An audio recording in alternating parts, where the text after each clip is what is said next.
दिल्ली में जारी स्टार्टअप महाकुंभ का आज आखिरी दिन। वजीर-ए-आजम नरेंद्र मोदी करेंगे नुमाइश का मुआयना, सनतकारों और हससदारों से करेंगे खिताब।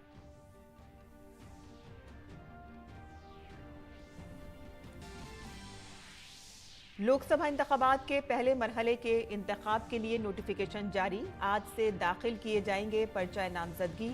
19 अप्रैल को पहले मरहले में 21 रियासतों की 102 नशिस्तों के लिए होगा इंतखाब। उत्तर प्रदेश के बदायूं में हुई दिल दहलाने वाली वारदात। 2 बच्चों का बेरहमी से कत्ल, पुलिस तसादुम में मारा गया मुलजिम। वजह अभी वाज़ेह नहीं।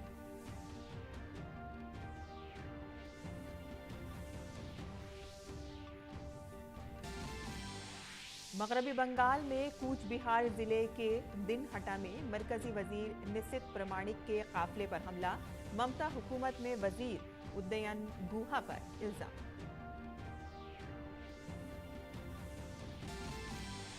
बेंगलुरु दही हलके में जेडीएस ने वीडियो जारी करके कांग्रेस पर लगाया वोटरों के माबैन मुफ्त चीजें तकसीम करने का इल्जाम। इलेक्शन कमीशन से कांग्रेस उम्मीदवार डी.के. सुरेश के इंतखाब लड़ने पर रोक लगाने की मांग। मथुरा की शाही कृष्ण जन्मभूमि और शाही ईदगाह जमीन तनाजे के मामले में मुकदमे को बरकरार रखे जाने को लेकर इलाहाबाद हाई कोर्ट में समाअत आज।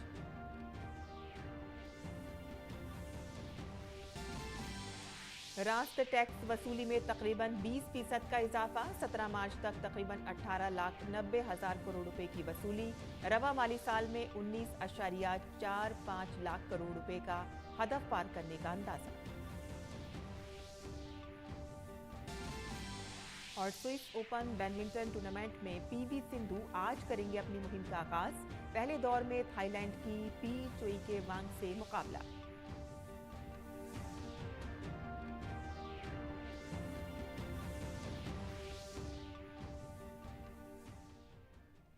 आदाब नाज़रीन, खबरनामे में आपका इस्तकबाल है। मैं हूं साइमा खान। अब खबरें तफसील से।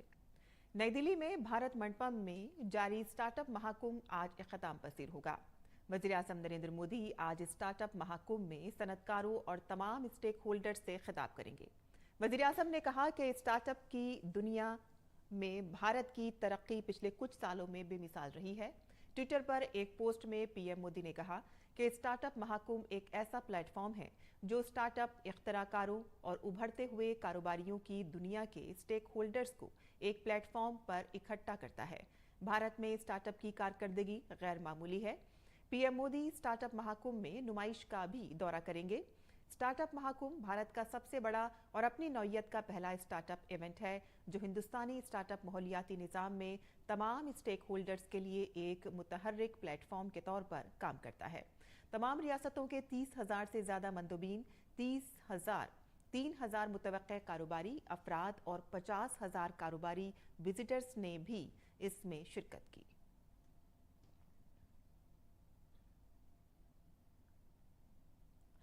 लोकसभा इंतखाबात के पहले मरहले का नोटिफिकेशन आज जारी किया जाएगा। इस मरहले में 17 रियासतों और 4 मरकज के ज़ेर इंतजाम इलाकों की 120 लोकसभा सीटों के लिए इंतखाब होंगे। उम्मीदवार इस माह की 27 तारीख तक कागजात नामजदगी दाखिल कर सकते हैं। इस मरहले के लिए वोटिंग 19 अप्रैल को होगी।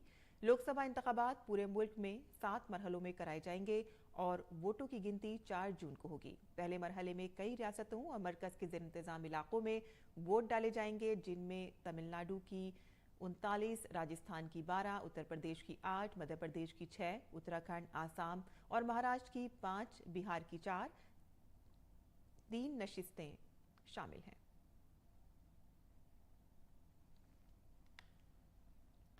और लोकसभा इंतखाबात के लिए बाकी उम्मीदवारों के नामों का फैसला करने के लिए बीजेपी में मीटिंगों का दौर चल रहा है। बीजेपी के कोर ग्रुप की मीटिंग कल देर शाम हुई। कोर ग्रुप की मीटिंग के बाद वजीर दाखिला अमित शाह और बीजेपी सदर जेपी नड्डा ने रियासतवार लीडरों से बातचीत की। बीजेपी हेडक्वार्टर में मुनक़िद मीटिंग में कर्नाटक, केरल, सिक्किम, उड़ीसा के बीजेपी कोर ग्रुप के लीडरों के साथ मीटिंग हुई। मरकजी इलेक्शन कमीशन की मीटिंग के बाद बीजेपी जल्द ही इन रियासतों में उम्मीदवारों के नामों का ऐलान करेगी।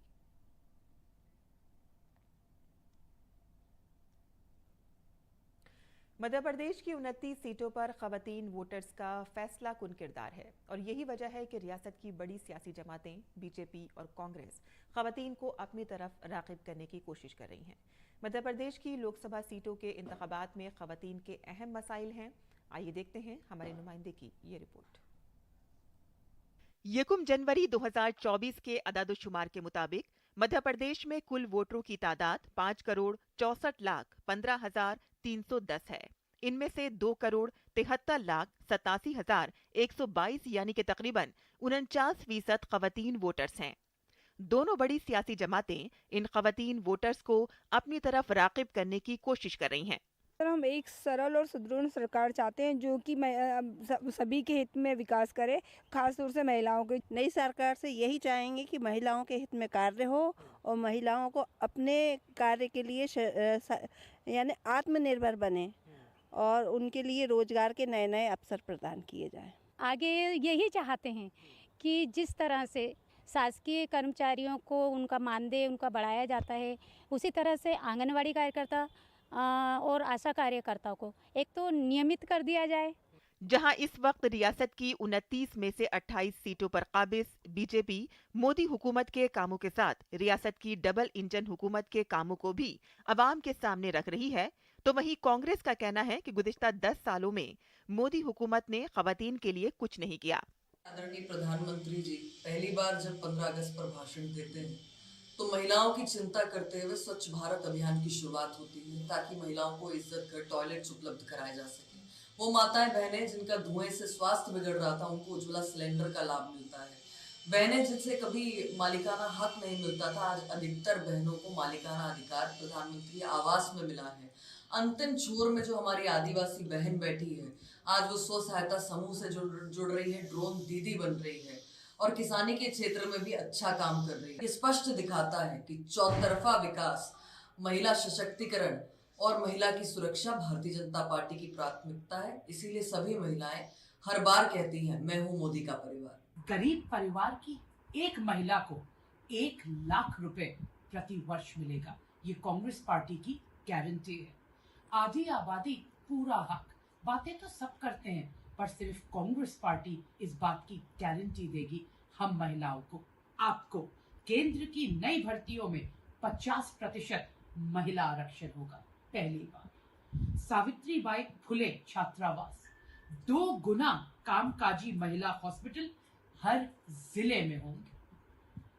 अधिकार मैत्री, हर पंचायत में एक अधिकार मैत्री की नियुक्ति होगी। शक्ति का सम्मान होगा। आशा, आंगनवाड़ी, एमडीएम वर्कर्स को वेतन में केंद्र का दुगना योगदान रहेगा। ये सब कांग्रेस पार्टी क्यों लेकर आई है? हमारे और आपके उत्थान के लिए लेकर आई है। पिछले 3 लोकसभा इंतखाबात में इलेक्शन लड़ने वाली खवातीन उम्मीदवारों के अदद-ओ-शुमार में भी बेहतरी आई है। 2009 के इंतखाबात में जहां 29 खवातीन उम्मीदवारों ने हिस्सा लिया था, तो वहीं 2014 में ये तादाद बढ़कर 37 हो गई। वहीं 2019 के इंतखाबात में मध्य प्रदेश की 29 सीटों के लिए 40 खवातीन उम्मीदवार मैदान में थीं और जहां 2014 के इंतखाबात में 29 लोकसभा सीटों पर 4 खवातीन उम्मीदवारों ने कामयाबी हासिल की थी, तो वहीं 2019 में 5 खवातीन उम्मीदवार लोकसभा के लिए मुंतखब हुईं। मध्य प्रदेश में विधानसभा के चुनाव हो या लोकसभा के चुनाव, महिला मतदाता निर्णायक भूमिका में रही हैं और यही कारण है कि मध्य प्रदेश के प्रमुख राजनीतिक दल बीजेपी और कांग्रेस महिला मतदाताओं को अपने पाले में लाने की जुगत में लगे रहते हैं। लेकिन इस बार के चुनाव में महिला मतदाता को किस राजनीतिक दल के दावे और वादों पर भरोसा होगा, ये तो चुनाव के परिणाम ही बताएंगे। भोपाल से कैमरामैन गौरव निरगुडकर के साथ आदित्य श्रीवास्तव, डीडी न्यूज। और जेडीएस ने कर्नाटक में कांग्रेस के खिलाफ महाज खोल दिया है। बेंगलुरु दही हलके में कांग्रेस उम्मीदवार डीके सुरेश पर वोटरों को राग़िब करने के लिए प्रेशर कुकर और साड़ियां मुफ्त तकसीम करने का इल्जाम लगाया गया है और इससे मुतालिक एक वीडियो भी जेडीएस ने जारी किया है, जिसमें साड़ियों और मुफ्त तहाइफ से भरे 3 ट्रक नजर आ रहे हैं। फिलहाल जेडीएस कारकुनों ने बेंगलुरु दही हलके में इन ट्रकों को रोका है, जेडीएस का दावा है कि गुज़िश्ता 48 घंटों में 4 लाख से ज्यादा प्रेशर कुकर तकसीम किए गए हैं। जेडीएस लीडर कुमार स्वामी ने मुतालबा किया है कि इलेक्शन कमीशन डीके सुरेश के खिलाफ इंतखाबी ज़ाब्ता अखलाक की खिलाफ वर्जी पर कार्रवाई करे और उन्हें इलेक्शन लड़ने से रोक दे। बेंगलुरु दही लोकसभा सीट पर कर्नाटक के नायब वजीर आला डीके शिव कुमार के भाई डीके सुरेश और कुमार स्वामी के करीबी रिश्तेदार डॉक्टर मंजूनाथ के दरमियान मुकाबला है।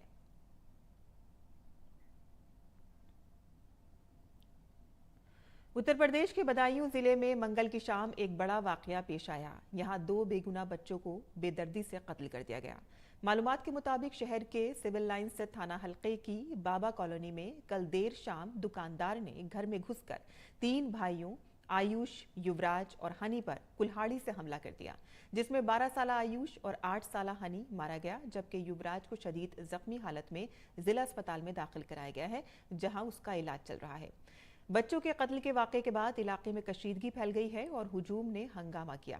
वाक़े की इतला मिलते ही पुलिस और इंतजामिया ने आला अफसरान जाए वारदात पर पहुंच गए। कशीदगी को देखते हुए बड़ी तादाद में पुलिस फोर्सेस को इलाके में तैनात किया गया।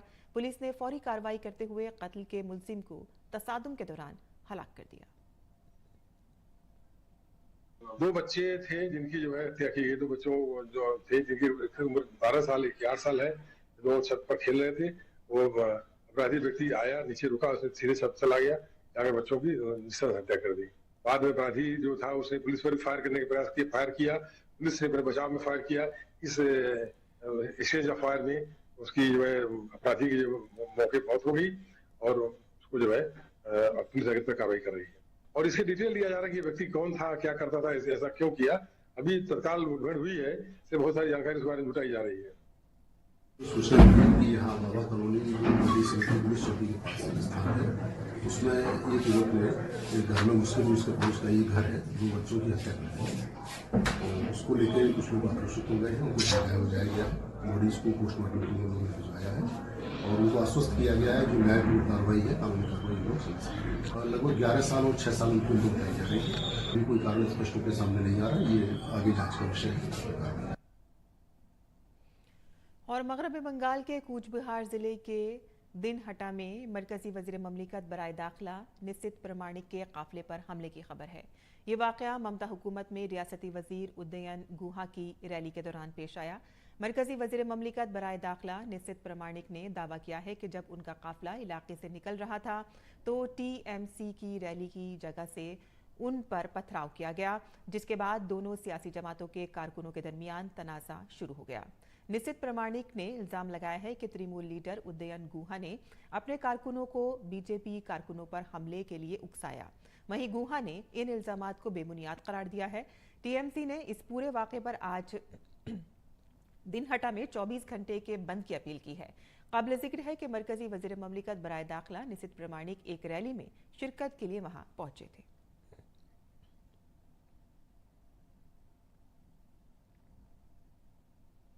पैसे लेने और पार्लियामेंट में सवाल पूछने के मामले में मुलव्विस तृणमूल कांग्रेस के साबिक एमपी महुआ मोइत्रा की मुश्किलात बढ़ती जा रही हैं। लोकपाल ने अब इस मामले में महुआ मोइत्रा के खिलाफ सीबीआई इंक्वायरी का हुक्म दिया है और इसके बाद निशिकांत दुबे ने ट्वीट किया, मेरी शिकायत को दुरुस्त समझते हुए लोकपाल ने सीबीआई को महुआ मोइत्रा के खिलाफ तहकीकात का हुक्म दिया है। लोकपाल ने सीबीआई को महुआ मोइत्रा के खिलाफ इंसदादे बदउनवानी एक्ट के तहत मुकदमा दर्ज करने और जांच करने की हिदायत दी है और इसके साथ ही लोकपाल ने जांच एजेंसी से 6 माह के अंदर अपनी रिपोर्ट पेश करने को कहा है। दरअसल बीजेपी के रुकन पार्लियामेंट निशिकांत दुबे ने लोकसभा स्पीकर के पास शिकायत दर्ज कराते हुए दावा किया था कि महुआ मोइत्रा ने पार्लियामेंट में सवाल उठाए थे। काबिल जिक्र है कि मगरबी बंगाल के कृष्णनगर पार्लिमानी हलके में रुकन पार्लिमान महुआ मोइत्रा को पार्लिमानी सवालात के लिए नकद रकम के इल्जाम में अखलाकियाती कमेटी की तहकीकात के बाद गुज़िश्ता साल 8 दिसंबर को पार्लियामेंट के ऐवान ज़ेरी से निकाल दिया गया था।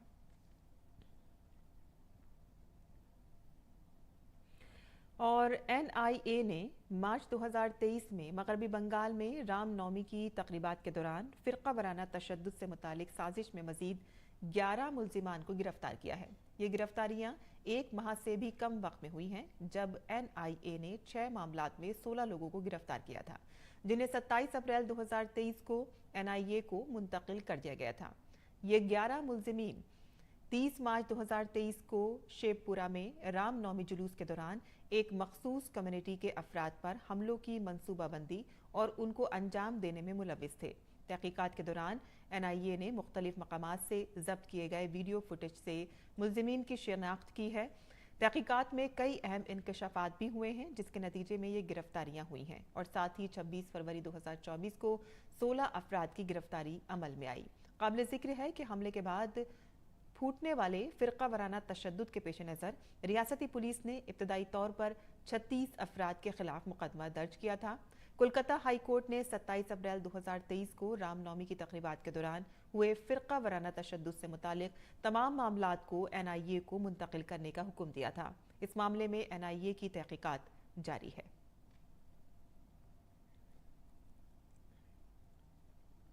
और मथुरा की शाही ईदगाह मामले की आज इलाहाबाद हाई कोर्ट में समाअत होगी। ये मामला मस्जिद को हटाने के मुतालबे से मुताल्लिक है, जिसमें मुकदमे की बरकरारी को चैलेंज किया गया है। असल मुकदमे में दावा किया गया है कि शाही ईदगाह मस्जिद कटरा केशव देव मंदिर की 13.37 एकड़ अराजी पर बनाई गई है। काबिल जिक्र है कि कल ही सुप्रीम कोर्ट ने मथुरा श्री कृष्ण जन्मभूमि तनाज़े में मस्जिद कमेटी की अर्जी को मुस्तरद कर दिया था। मस्जिद कमेटी ने इलाहाबाद हाई कोर्ट के उस हुक्म को चैलेंज किया था, जिसमें हाई कोर्ट ने इससे मुतालिक 15 मुकदमात को यकजा करने और सुनने का फैसला किया था। हाई कोर्ट ने कहा कि ये तमाम मुकदमात एक ही नौइयत के हैं और एक ही किस्म के शवाहिद की बुनियाद पर फैसला होना है और इसीलिए अदालत का वक्त बचाने के लिए इन मुकदमात को एक साथ सुना जाए तो बेहतर होगा।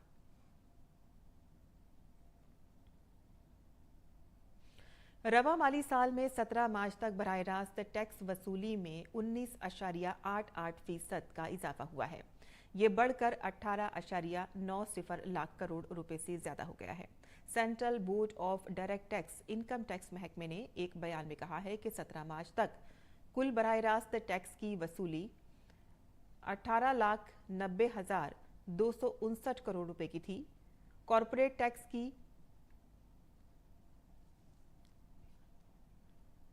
9,14,469 करोड़ रुपए की जाती इनकम टैक्स के अलावा इसमें 9,72,224 करोड़ रुपए का सिक्योरिटी ट्रांजैक्शन टैक्स वगैरह भी शामिल है।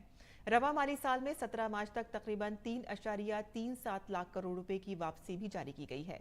मजमूई बुनियादों पर रिफंड एडजस्टमेंट से पहले कुल बराह रास्त टैक्स की वसूली 22.27 लाख करोड़ रुपए की थी। ये एक साल पहले की इसी मुद्दत के मुकाबले में 18.74% ज्यादा है। और दुनिया के खुश तरीन ममालिक की फहरिस्त जारी कर दी गई है।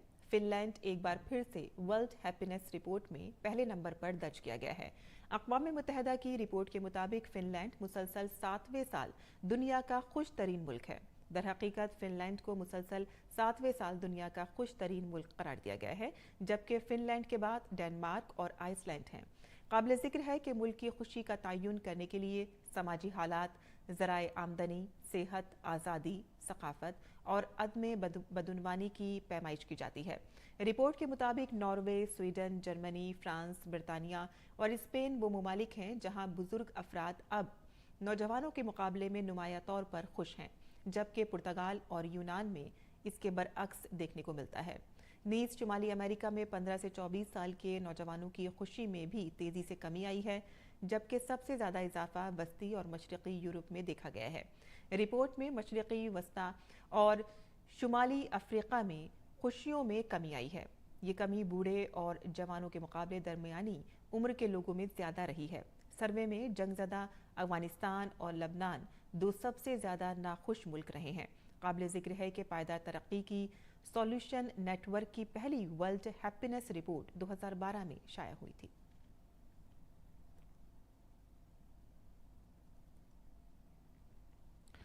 और भारतीय टेनिस खिलाड़ी सुमित नागल मियामी ओपन के अहम राउंड में जगह बनाने से महरूम हो गए हैं। फाइनल क्वालिफाइंग राउंड मैच में उन्हें हांगकांग के खिलाड़ी वांग से 3-6, 6-1, 7-5 से शिकस्त दी।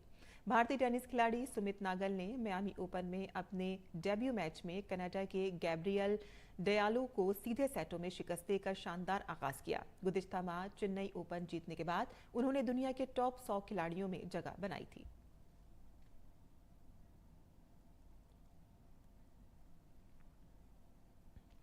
वज़ीर-ए-आज़म नरेंद्र मोदी 21 और 22 मार्च को भूटान का सरकारी दौरा करेंगे। ये दौरा भारत और भूटान के दरमियान बाकायदा आला सतही तबादलों की रिवायत और पड़ोसी पहले की पॉलिसी पर हुकूमत के जोर के मुताबिक है। इस दौरे के दौरान वज़ीर-ए-आज़म मोदी भूटान के शाह जगमे खेरसाम ग्याल वांगचुक और भूटान के चौथे बादशाह मोहतरम जगमे सेंग वांगचुक से मुलाकात करेंगे। वज़ीर-ए-आज़म मोदी भूटान के वज़ीर-ए-आज़म से भी बातचीत करेंगे। ये दौरा दोनों फरीकों को दिलचस्पी के दोनों तरफा और इलाकाई उमूर पर तबादला ख्याल का मौका फराहम करेगा।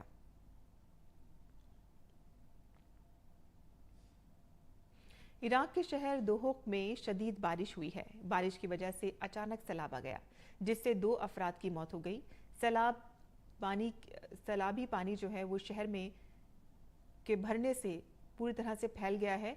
लोगों के घर और कारोबार मलबे में डूब गए हैं और कहा जा रहा है कि दोहक के गवर्नर अली तातार ने शहरियों पर जोर दिया है कि जब तक जरूरी ना हो अपने घरों से ना निकलें।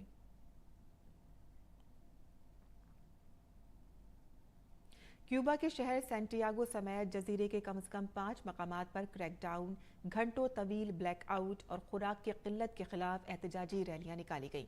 मशरक़ी क्यूबा में एक एहतजाजी मुजाहरे में लोग एक अवामी चौक में जमा होकर आज़ादी के नारे लगा रहे थे। क्यूबा में पुलिस स्टेशनों पर भी एहतजाजी मुजाहरे किए गए, जिनमें एहतजाज के दौरान गिरफ्तार किए गए अफराद की रिहाई का मुतालबा किया गया।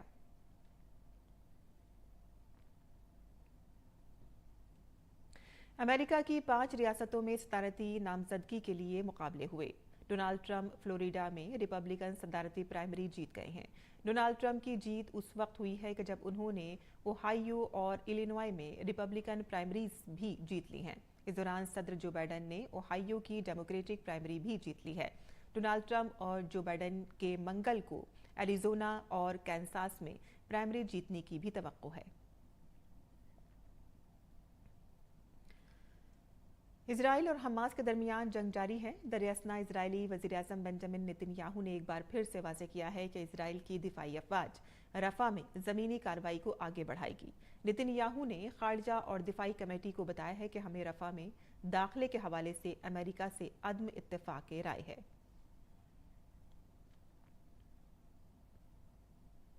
अमेरिका ने टेक्सास को नया कानून बनाने की मंजूरी दे दी है, जिसमें रियासती और मकामी पुलिस अफसरान को रियासत में बगैर इजाज़त दाखिल होने वाले तारकीन वतन को गिरफ्तार करने का इख्तियार दिया गया है। दरहकीकत अमेरिकी सुप्रीम कोर्ट ने टेक्सास पुलिस को गैर कानूनी तौर पर सरहद उबूर करने वाले तारकीन वतन को गिरफ्तार करने की इजाज़त दे दी है, जबकि व्हाइट हाउस का कहना है कि ये इक़दाम जुनूबी सरहद पर अफरा तफरी पैदा करेगा।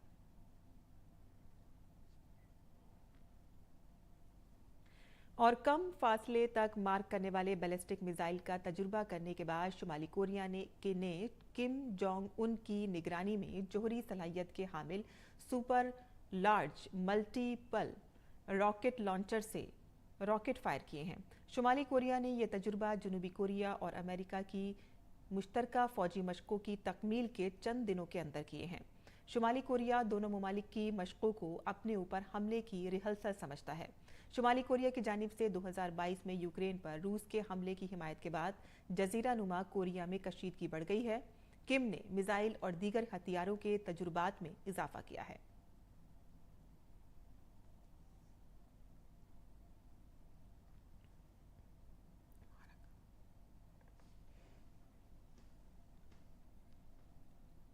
और अब पेश है दिल्ली से शाया उर्दू अखबारात का मुख्तसर जायजा।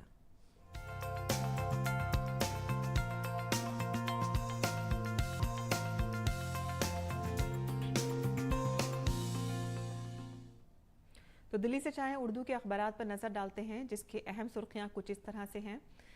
एमसीडी का इंतखाबी ज़ाब्ता अखलाक के निफाज पर अमल शुरू हो गया है। 60,000 से ज़ायद पोस्टर्स, बैनर्स और होल्डिंग्स हटाए गए हैं।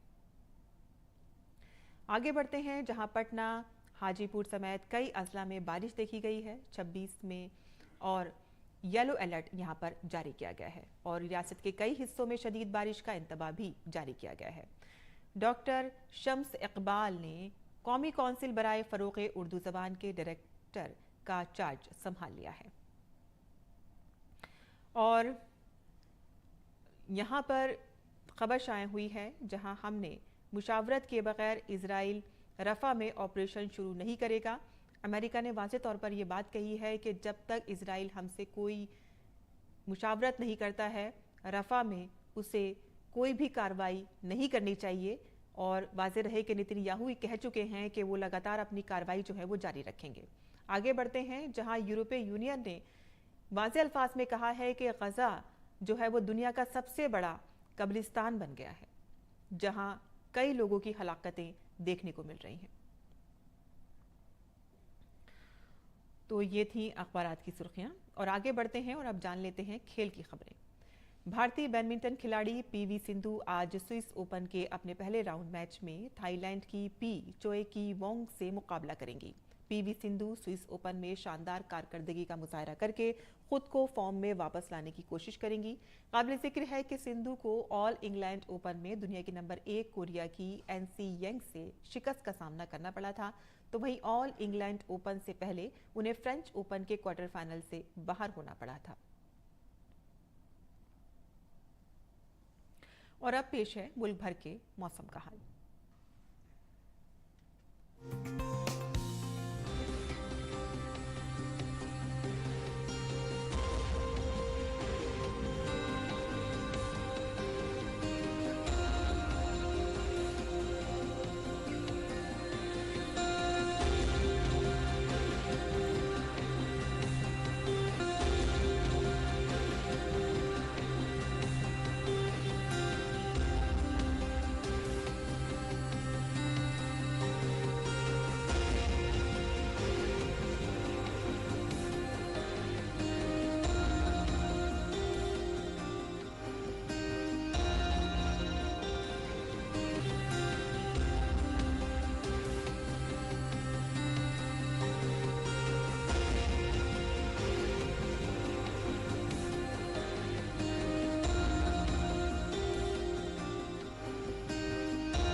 और उर्दू बुलेटिन में आज के लिए इतना ही, लेकिन जाने से पहले आइए आपको उत्तर प्रदेश के शहर मथुरा में मनाई जाने वाली दुनिया की मशहूर लठमार होली की चंद शानदार झलकियां दिखाते हैं। जहां मथुरा के नंद गांव में हर साल की तरह इस साल भी खवातीन लाठियों के साथ ये मुनफरिद त्यौहार मना रही हैं। इसी के साथ ही हमें इजाज़त दीजिए। आदाब।